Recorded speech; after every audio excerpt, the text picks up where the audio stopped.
Thus, we're going on another railway adventure, this time in our home country of Wales.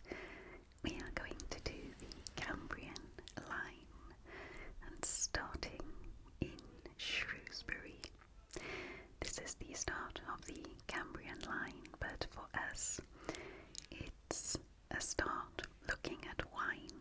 This is Tanner's Wine Merchant in the heart of the town centre. Beautiful old building. Look at all the lovely Christmas things here. Beautiful little cabinets of curios related to the wine and spirit industry. But as always, I home in on the cute little nutcracker. Looks a very interesting building back here, but this is staff only, so I can go no further. The real purpose of us being here is to pick up a bottle of champagne. Richard and I got married in Tenby, and Tanner's was the champagne we had at the wedding, and so it's become a favourite, and we usually get some every year at Christmas time.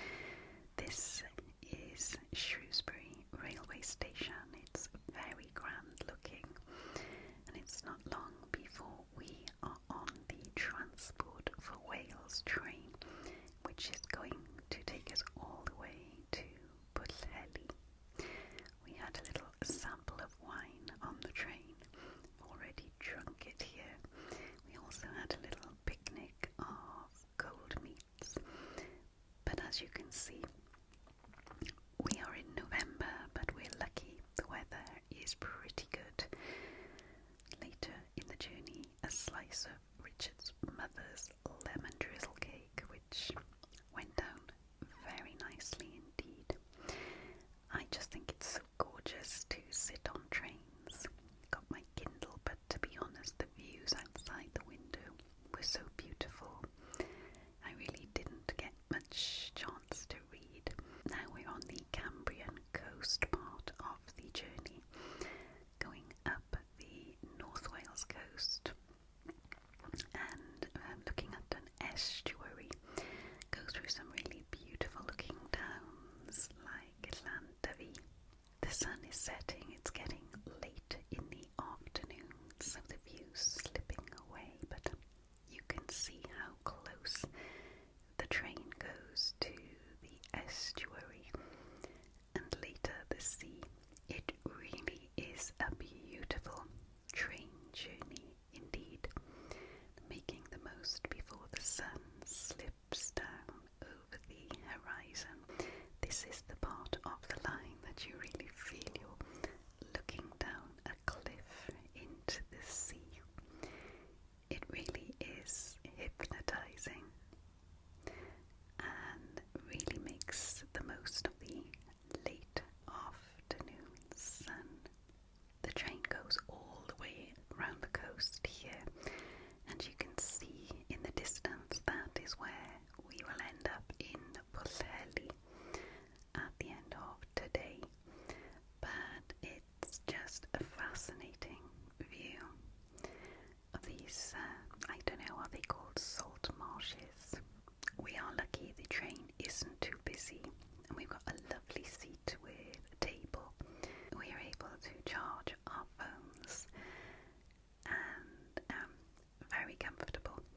We've been on some train trips in the UK, but the train carriages are so crowded. But well done, Transport for Wales. This really has to go among the most beautiful train journeys in the UK that we have ever done. This is the point. We are crossing the estuary at Barmouth, and don't think the camera does this bit justice. You can't really see the bridge on the train, but as we look back, you can probably see it there. But it must look spectacular from outside the train as well. Before we know it,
was so beautiful.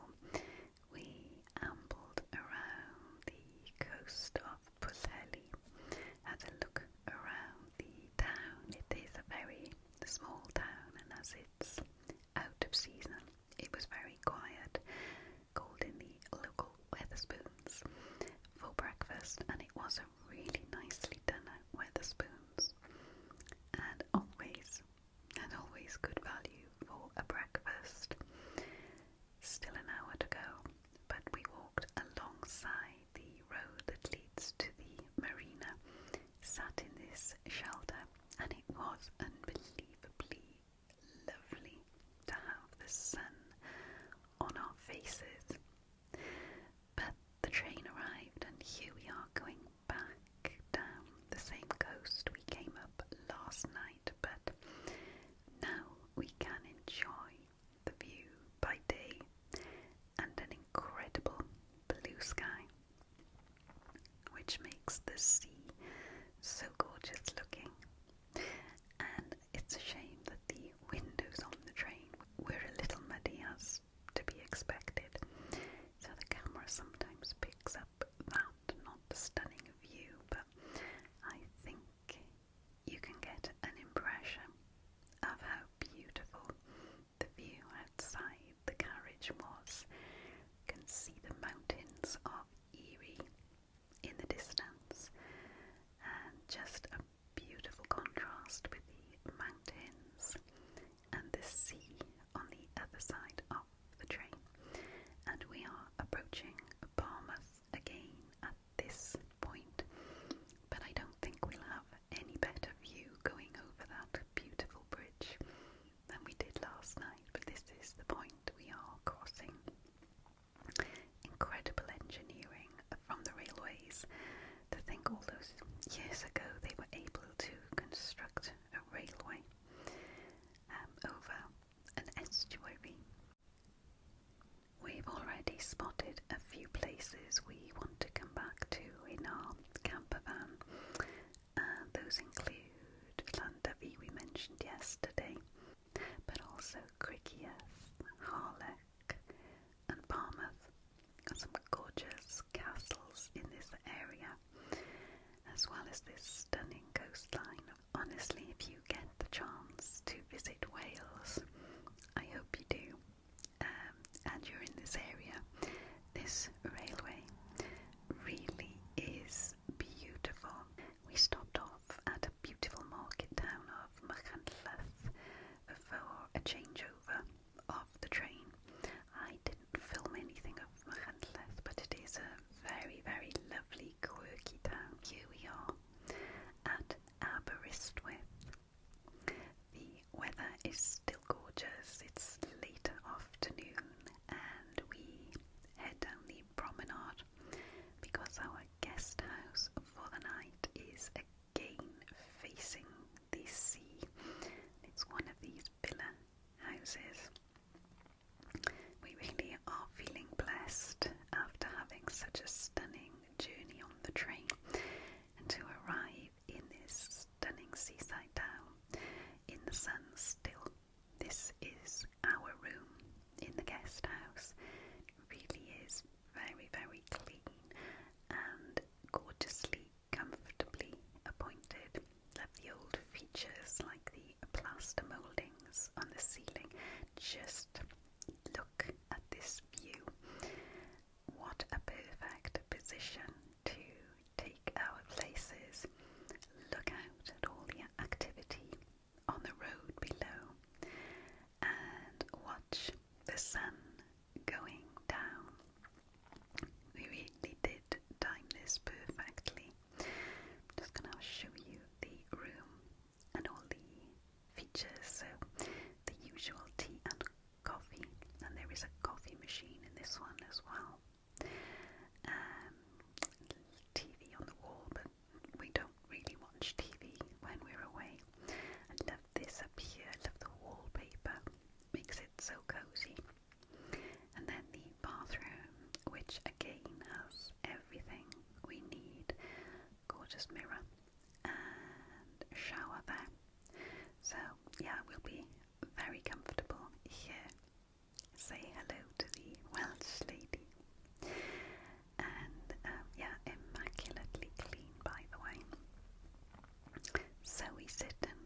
sun, and then I am stunned.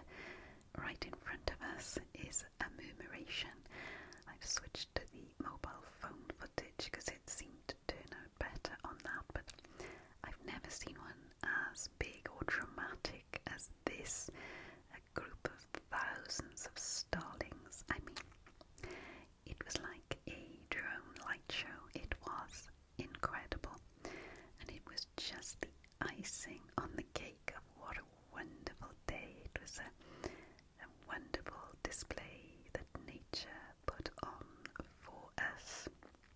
And eventually the birds dived down onto the pier, which we had a good view of. I know November is a good time to see murmurations, and Aberystwyth Pier is apparently one of the top places in the UK to see one. So again, just wowed by seeing this in front of our eyes. We had a prime viewing position. Another good night's sleep the next morning. It is a little cloudier, the rain keeping away so far, but again a few hours to explore Aberystwyth before our next train. So we could amble along the promenade and just have a look around the town. I've been to Aberystwyth a number of times before, mainly for work meetings, but I had never really been to the seafront, which is almost unbelievable. I think mainly because I live near the sea. It's almost like you take it for granted, but having had some time here, I realise what I had missed. This is an old cliff railway. It was shut when we were here, but as you can see, there is is it called a carriage? It's obviously open at some point at this time of year because there are Christmas decorations in the carriage. But I believe there are some stunning views when you get to the top. But Richard and I were interested in how it worked and what power it uses. But yeah, again, when we come back, we will make a point of coming back and riding on this all the way up those tracks to catch the view at the top. It certainly beats walking up. We had expected rain, so again we were making the most of every minute that the rain kept away. So we headed back along the promenade, stopping every now and again to watch the waves gently rolling in. This is the Royal Pier. Again, it wasn't open until midday, so we missed it being open, but it does look a gorgeous traditional pier. A view of the pier from further back, and there is some work going on the right. Looks an enormous building, and it's called the Old College, and it's going to be a new building for the University of Aberystwyth, I believe, but there are some public areas in there. From what I can see, it's a fantastic job being done. The building is really stunning and very Gothic looking and grand. And just further on from that, I've been to Aberystwyth a number of times. I did not know it had a castle. Yes, Aberystwyth has a castle, free to enter, and just a great place to wander around. Back into the town, there really is some quirky shops here. It's a student town, which keeps it nicely vibrant, and yeah, you could spend a very lovely few hours here exploring really interesting buildings like this one.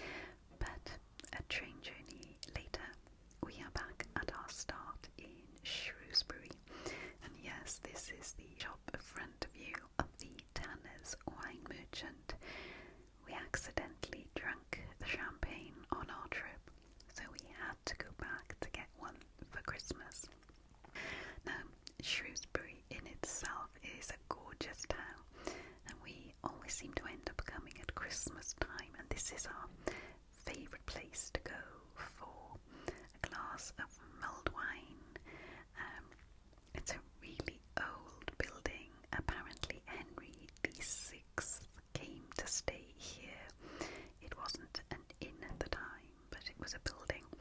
He stayed here before the Battle of Bosworth Hill, I believe it was.